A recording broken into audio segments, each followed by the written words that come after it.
Hola amigos, bienvenidos a esta edición de día domingo de hechos, personajes, eventos extraordinarios, y de eso va a tratar hoy día el programa, a propósito de una cosa súper extraordinaria que, sin embargo, como pasa con prácticamente todo lo que es extraordinario en nuestras vidas, en lo que nos rodea, dejamos de verlo como tal, se convierte en algo banal, no pensamos mucho en eso. No pensamos mucho en nada en realidad. Y estamos rodeados de cosas extraordinarias que dejamos de verlas. Los niños todavía son capaces, pero los adultos es como la conversión de la mariposa. Es como convertirse no de polilla en mariposa, sino que de mariposa en polilla. La transformación de niño en hombre o en mujer. Ahora, y todos sabemos... Todos hemos escuchado esta frase y todos asentimos, así con ese asentimiento automático de que no piensa nada, no piensa mucho en lo que le están diciendo, que la civilización, que las sociedades son frágiles. Ok, decimos. Pero no pensamos mucho en el por qué, ni las cosas que vemos a nuestro alrededor las asociamos con eso. Y vamos a ver algunas cosas muy sencillas que explican por qué es tan frágil y por qué es tan fácil que la raza humana, que ha llegado a tales niveles de desarrollo tecnológico y científico, de los cuales la humanidad en su conjunto, aunque no tenga arte ni parte, se enorgullece, es un producto que pende de un hilo. No sé si ustedes han hecho la experiencia de entrar a algún sitio de YouTube donde se muestra cómo se fabrica tal o cual cosa, cualquiera. Por ejemplo, los circuitos impresos de estas cosas que usted usa como sin ni pensar en ellas, todo el día. O sea, hay gente que anda caminando por la calle mirando esto, todo el día están con esto. ¿Han visto ustedes el interior de uno de estos bichos? ¿Han pensado cómo se fabrican? ¿Han visto las máquinas increíbles, robóticas, que van haciendo unas soldaduras casi invisibles de los circuitos, de la electrónica de esto o de cualquier artefacto electrónico? ¿Han visto cómo se producen automóviles hoy en día con robots mecánicos, casi no se ve gente? Todo este tema lo tocaba a propósito de cómo la actividad económica va siendo desplazada por la automatización, pero ahora me quiero centrar en las máquinas mismas. ¿Tiene usted la más mínima idea de cómo se fabrican esas máquinas? ¿De lo que hay detrás de cada una de esas máquinas increíbles? No, ¿no es cierto? Usted simplemente usa los productos. El iPhone, el auto, el televisor, todo. La tecnología que está ahí es impresionante. Entonces, piense por un momento. ¿Qué de todo lo que lo rodea, de todos los artefactos, de todas las tecnologías que usted usa diariamente, si usted fuera abandonado en una isla, incluso le hicieran el favor de tener una bodega con todas las piezas, partes y elementos que usted quisiera para construir lo que sea, usted no sería capaz de hacer nada. Probablemente un hombre o una mujer del siglo XXI, arrojado como en esa película de Tom Hanks, que es el hombre que queda botado en una isla, el avión se estrella y es el único que se salva y llega a una isla. Usted no sabría hacer lo que hace Tom Hanks, o sea, el personaje en la película, que es encender fuego. No sabría hacer lo que sabían hacer los hombres de la época de las cavernas. No podría construir nada. En el mejor de los casos, tal vez podría encender un fuego, se acordaría cómo hacerlo, tal vez podría hacerlo, pero muy difícil. ¿Y qué más podría hacer? ¿Se convertiría usted de ser un hombre o una mujer del siglo XXI en menos que un cavernícola? Retrocedería 500.000 de años de historia para atrás, tranquilamente. Y lo mismo le pasaría a la persona más inteligente o técnicamente capaz que fuera puesto en esa situación, pero solo. ¿Qué podría? Algunas cosas más quizás podría hacer. ¿Pero cuántas más? Por una razón muy simple, que todos tenemos claro. Todo esto que nos rodea es el resultado de un trabajo no de una persona, sino de millones de personas cooperando, cada uno en una fracción mínima, sobre la base de una tecnología acumulada a lo largo de generaciones de esa cooperación. Lo que tenemos ahora es el resultado de miles de años de desarrollo tecnológico hecho cooperativamente por generación tras generación. El hombre o la mujer solo simplemente retroceden automáticamente y en un momento a la edad de piedra. Así es. No podrían sobrevivir. La civilización entera es resultado de un trabajo colectivo de generaciones y se sostiene día a día, porque se sostienen los distintos elementos que hay en esta estructura de cooperación. Y si esa estructura se cae, todos estos individuos, estos millones de individuos que están cooperando cada cual en lo suyo, se desploman a la era de las cavernas. Nosotros tenemos el ejemplo histórico de esto, y voy a mencionarles uno o dos, pero antes les quiero recordar, amigos, para que no se me caiga a mí, no la civilización, sino que mi sponsor, Oxibiota, esto, un polvito que viene en un sobre parecido a este, con ilustraciones, este es el de fábrica, por eso que no tiene nada. Usted lo echa en una cacerola con agua. A la media hora se ha convertido en una colonia, aunque usted no las vea, de bacterias aeróbicas, y con eso usted elimina del todo los malos olores. Allí donde usted echa este producto o donde lo vaporiza, no hay más mal olor, no porque lo tape, sino porque estas bacterias que usted creó destruyen las que inician la descomposición orgánica. Y sin descomposición orgánica no hay mal olor. O sea, usted va a la raíz del problema. Esto hay que usarlo, amigo, realmente efectivo. Debieran todos los restaurantes usarlo porque un restaurante procesa mucho materia orgánica, obviamente. En los casinos corporativos, todas partes. Es realmente fantástico, no queda ni un olor. Ni uno. Y el efecto dura mucho tiempo, porque las bacterias no se van así, no hacen la pega y luego se van para la casa. Quedan ahí donde usted las echó, destruyendo las bacterias que producen la descomposición. Continúo, ¿dónde se obtiene este producto? Oxibiota.cl. Entre a oxibiota.cl, le va a cambiar la vida en su casa. Y si usted maneja un restaurante donde hay un permanente problema de malos olores que empieza a espantar a la clientela, Oxibiota. Continúo con el suplemento Vito. Esto es para sus mascotas, estimados amigos. Es un producto que trae consigo suplementos minerales, vitaminas y todo lo que su mascota, el gato o perrito, necesita. Una cucharadita en el plato del pellet y su mascota va a estar en un estado de salud estupendo. Menos visitas al veterinario, menos enfermedades repentinas que uno no sabe qué está pasando. Bueno, suplemento Vito en el sitio y en las mascoterías. Casi todas las mascoterías lo tienen. Continúo con Mr. Transfer, una empresa de transporte de personas que tiene su casa matriz en Viña.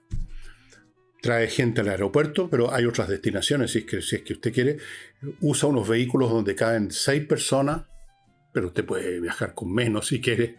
Caben 6 personas, choferes profesionales, los vehículos son grandes y cómodos, y usted llega al aeropuerto sin estarse preocupando de dónde dejar el auto, perdiendo tiempo en estacionar. Todo eso es un lío. Es un lío tremendo. Entonces usted llega, simplemente se baja y listo. Y a la vuelta, si usted los ha contratado para que lo esperen a la salida del aeropuerto, ahí van a estar. mrtransfer.cl, ahí los ubica. Y termino con insightchile.cl, una empresa que se dedica a asesorar a otras empresas en los temas tributarios.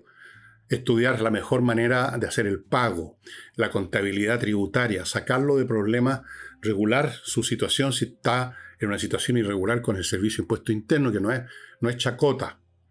Todas esas cosas las están haciendo desde hace 15 años y son expertos. Es preferible poner la contabilidad en manos de estas personas, de esta empresa que se dedica a eso hace 15 años, a contratar al primer contador que se le apareció por ahí. Y que, yo he conocido millones de historias de contadores que han dejado la crema, no todos, pero algunos. Entonces uno juega ahí a la ruleta rusa un poco. insightchile.cl.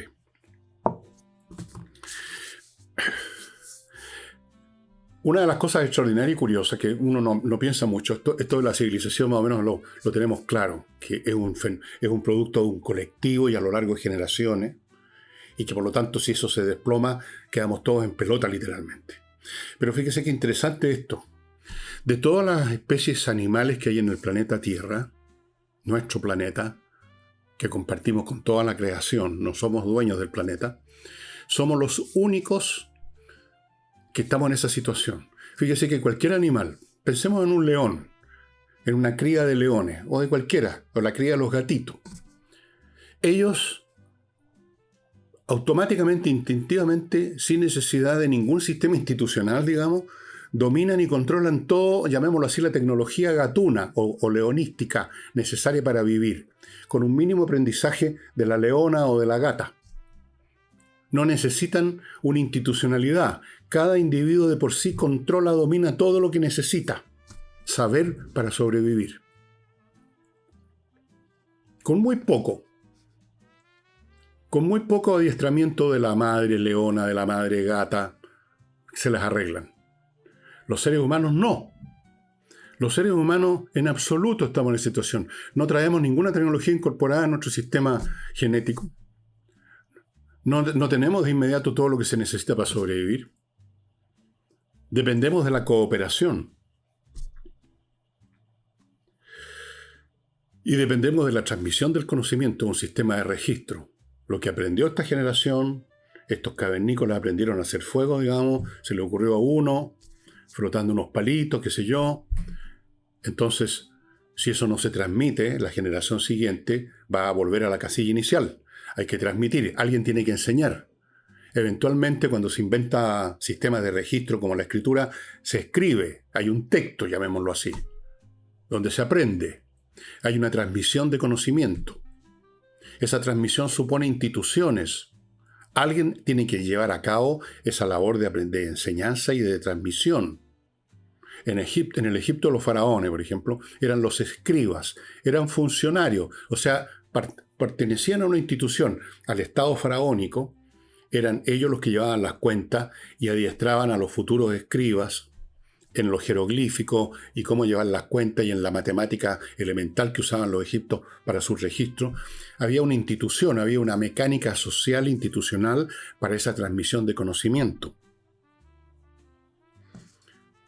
Eso es una condición. La cooperación. Solos no somos nada. Solos no somos nada.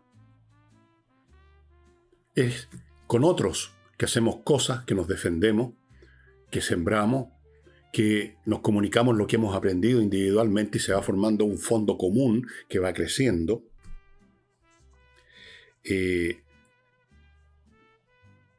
Aprendemos por experiencia a no consumirlo todo, a guardar algo.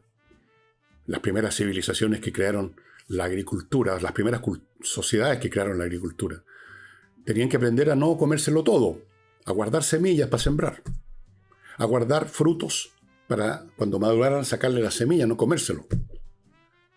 O sea, un cálculo.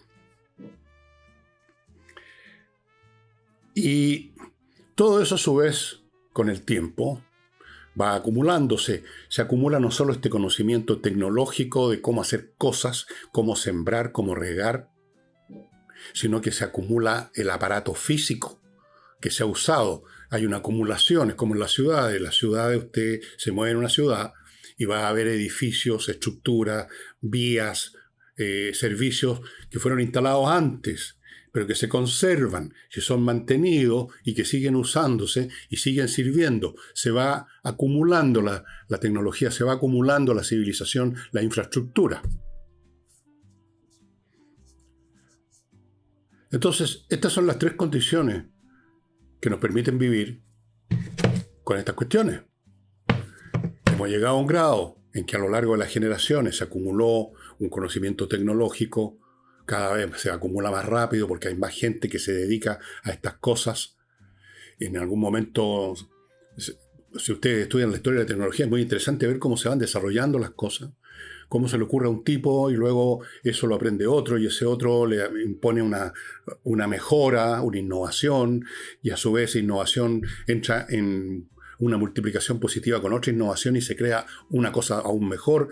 Y a lo largo de los siglos, de los milenios, esta cooperación, de estos conocimientos individuales, de estas experiencias personales, se van acumulando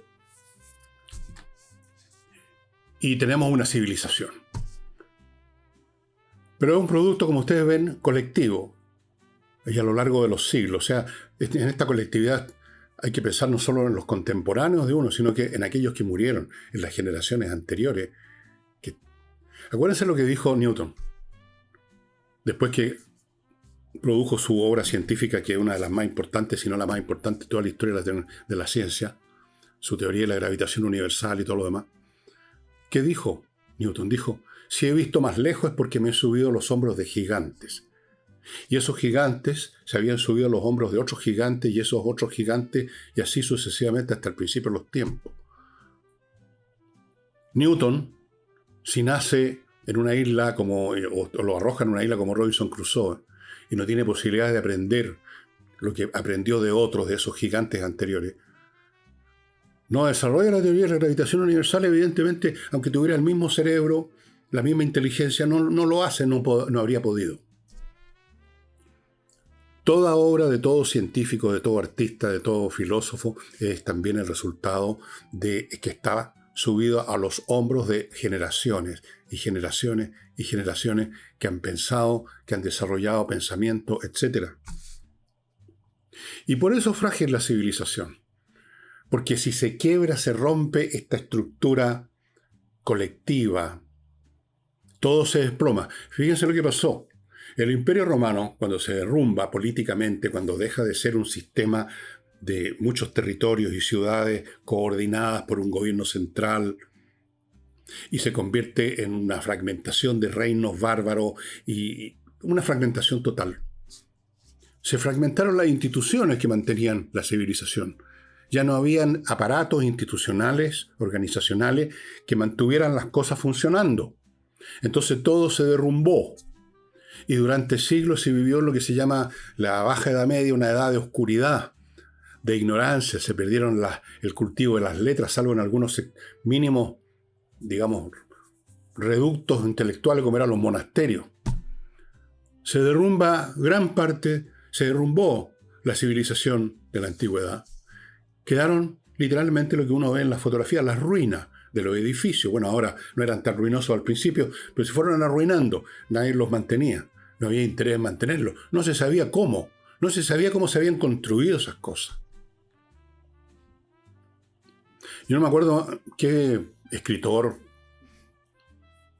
o filósofo que en el siglo XIX visitó Egipto y que comentaba que al pie de las pirámides se daban vuelta los felas, que llaman allá o llamaban, que son tipos del pueblo llano egipcio, que ni siquiera sabían qué eran esas cosas, que ni siquiera sabían que pertenecían a una cultura de la cual ellos eran los tataranietos, y que no habrían podido construir, no habrían sabido ni cómo empezar. Eran ajenos a su propio legado. Quedaban las ruinas, lo que son ahora las pirámides. Y lo mismo vale con el Imperio Romano. Ustedes pueden imaginar a gente común y corriente en el siglo VIII, pongamos, moviéndose en medio de Roma, donde estaban los edificios, no tendrían idea de cómo se hicieron, de por qué se hicieron. Simplemente tratarían de aprovechar unas piedras por aquí, una cosa por allá, que es lo que hacían. Lo usaban como cantera para sacar material. Se derrumba todo. En otras palabras, correr, cazar, subirse a un árbol, corresponde al estado natural de un cachorro de león. Para nosotros la civilización no es nuestro estado natural. Es una excepción estadística en cierto sentido. Y como dijo alguien por ahí, y que yo lo he dicho un par de veces, existimos como cortesía de la geología. Es el otro factor totalmente incontrolable que hace que exista civilización. Si el mundo se da una voltereta así, todo se derrumba. Pero si el mundo está quieto, Todo depende de esta acumulación de generaciones tras generaciones. Y entonces el hombre moderno de hoy es más ignorante que nunca. Y le voy a explicar por qué. Imaginémonos que vamos con la máquina del tiempo a la era neolítica, a una villa neolítica donde hay agricultura, donde hay unos tipos que hacen vasijas, otros hacen arcos y flechas. Todas esas tecnologías estaban en manos de especialistas, que eran alimentados por los que se dedicaban a la agricultura, porque la división del trabajo supone cooperación, supone que todos obtienen un beneficio. Pero aún el que no se dedicaba a hacer arcos y flechas, tenía claro cómo se hacían, no era un misterio para ellos. Sabían cómo se hacían las vasijas de barro, quizá no le habría, si hubiera tratado de hacerlas él por falta de experiencia, cualquier hombre, digamos, del neolítico que no era especialista, le habría salido como las pelotas. Pero tenía claro lo que era, cómo se hacían. No era una tecnología que fuera completamente ajena a él. Teóricamente, llegado el caso, hubiera podido hacer algo al respecto, habría podido hacerse su arco y flecha, habría podido hacer una lanza. Sabía lo que estaba haciendo el especialista. Podía hacerlo no tan bien, pero lo podía hacer. Lo entendía por lo menos. ¿Pero usted ahora entiende cómo funciona esta cuestión? No. ¿Entiende cómo funciona un televisor? ¿Por qué hay imágenes en una pantalla? ¿Cómo se producen esas imágenes? ¿Cómo llegan? No, probablemente no. Salvo que sea un estudiante de electrónica. Pero si no, o haya estudiado esto, se haya metido en Wikipedia un día y por más o menos tiene una cierta idea. Si no, no. ¿Sabe cómo funciona simplemente un reloj? No.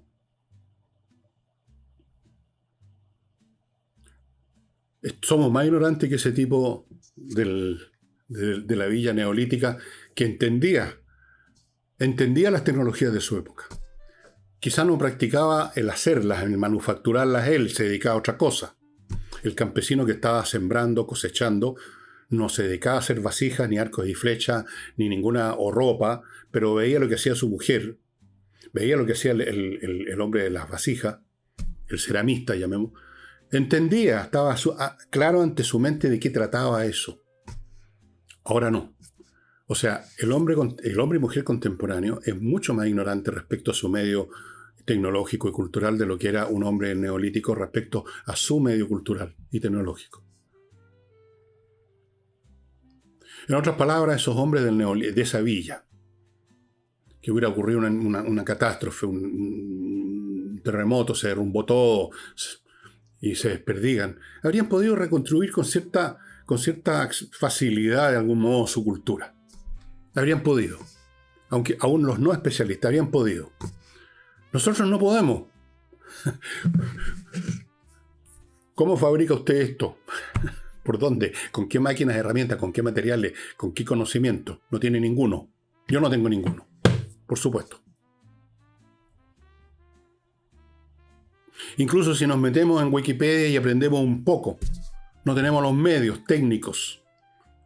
Hemos llegado a un nivel de tal sofisticación que sencillamente, en el mejor de los casos, sabemos nuestro oficio bien, ojalá, y nada más. Y dependemos de intercambiar nuestro oficio que otros no conocen con el oficio de ellos que nosotros no conocemos. El intercambio de conocimiento, de producto, de servicio, cooperación. Bueno, usted habrá visto, y hay muchas películas de ese tipo, de sociedades que han colapsado. Mad Max, por ejemplo, entonces hay unas tribus que viven así de una manera o de otra. Y fíjese usted, están usando los restos que quedan de la civilización que se derrumbó. Están usando los vehículos que todavía pueden andar. Están usando la benzina que todavía queda en algún depósito. Se meten a pueblos abandonados a ver si encuentran algo en un... Esta escena la he visto yo, usted la ha visto en 1000 películas. Buscan a ver si queda todavía un tarro conserva en alguna parte. O sea, son scavengers, son buscadores de lo que queda, como los tipos que se dan vuelta a los basurales ahora, buscando algo. Y podemos imaginar que después, 50 años más adelante de la época en que transcurre la película, ya no hay ni eso, porque se agotaron esas conservas, se acabó la benzina, los vehículos ya no funcionan y se sigue retrocediendo. Y entonces en la próxima iteración ya esos tipos no están como los de Mad Max, usando todavía las armas que quedan, los autos que quedan, las técnicas o las máquinas que quedan, sino que ya están, simplemente volvieron a la época de las cavernas.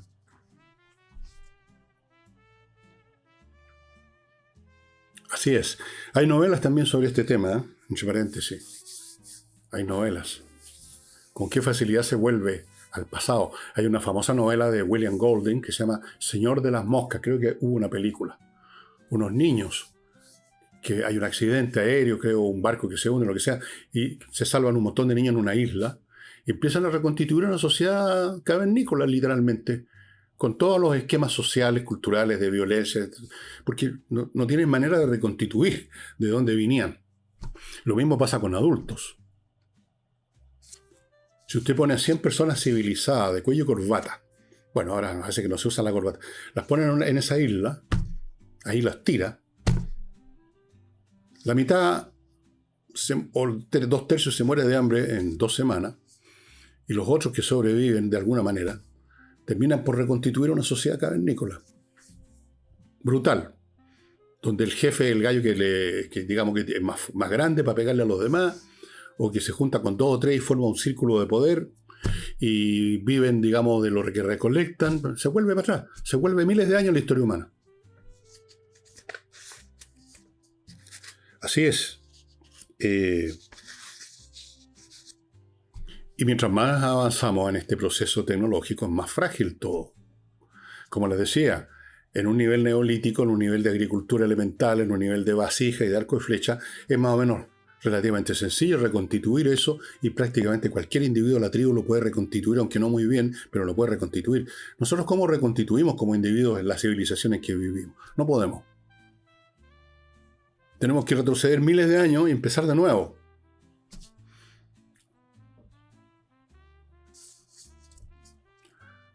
Y esto es para, antes de continuar, antes de decirles para qué era todo esto que les estoy diciendo, permítanme recordarles al arquitecto Diego Sándor, que trabaja en la región de los lagos, construyendo y remodelando con un estilo muy propio, muy interesante, que ustedes han visto en fotos que les hemos estado mostrando y de lo cual yo les he hablado también en muchas ocasiones. Si usted quiere construir o remodelar en la región de los lagos, póngase en contacto con Diego Sándor. Quiero recordarles también La Bollería, una empresa de banquetería y de pastelería que está a su disposición en la región metropolitana. Exquisitas comidas, arman unos banquetes o grandes comilonas.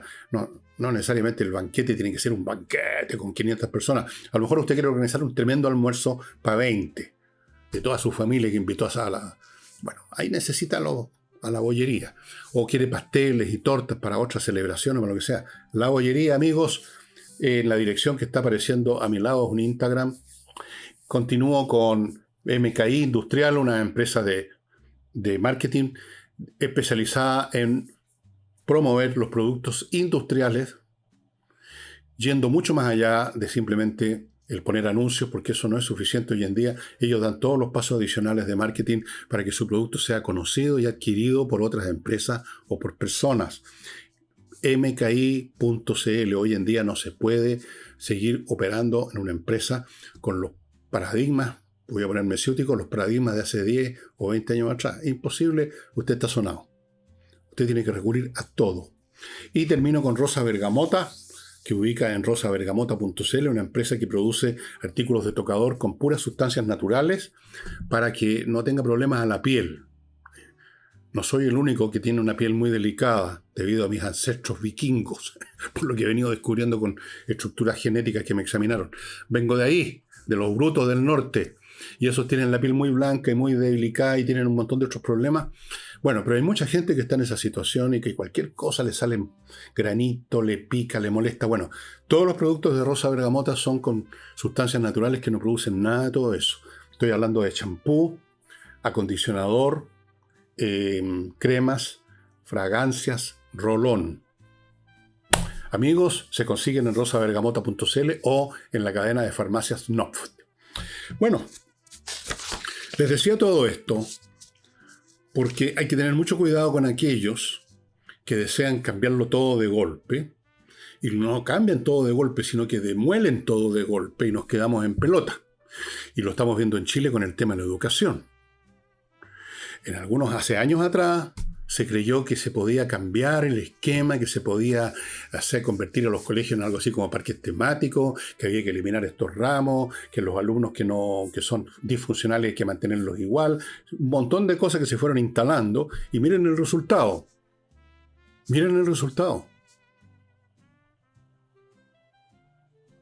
Es muy fácil demoler.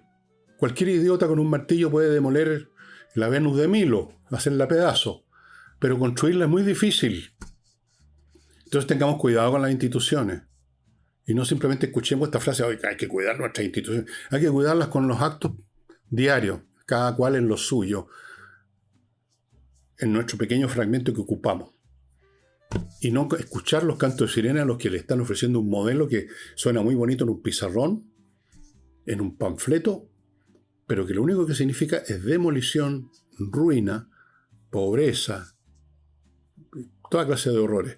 Porque las instituciones son delicadas, las transformaciones son necesarias, pero hay que ir con gotario, con pinza, para que no se venga todo abajo. Hay que arreglar las cosas con cuidado. Por eso he hecho este programa, estimado amigo. Y además me inspiró, por así decirlo, ver justamente en YouTube un documental sobre la fabricación de circuitos electrónicos y me quedé con la pera en el suelo viendo estos. Y no había ninguna mano humana haciendo nada. Puras máquinas tanto más complicadas que el producto, haciéndolo todo. Y yo decía, ¿cómo se llegó a eso? Ahí está. Bueno, amigos, eso sería todo por hoy. Espero haberlos entretenido un poco. Mañana, bueno, no sé si este programa saldrá hoy día en la noche o solamente mañana, no sé. Pero el programa del lunes, bueno, como de costumbre, los temas habituales y después con la Nicole, qué sé yo, lo de siempre. Y no olvide el puntito para arriba, el dedito para arriba, que nos sirve mucho. Y no olvide que lo está esperando Resurrección en elvillegas.cl/tienda, segunda edición. Y también segunda edición, que también lo está esperando, de Para no tirarse por la ventana. Y eso sería todo por ahora. Muchas gracias. Nos estamos viendo. Chao.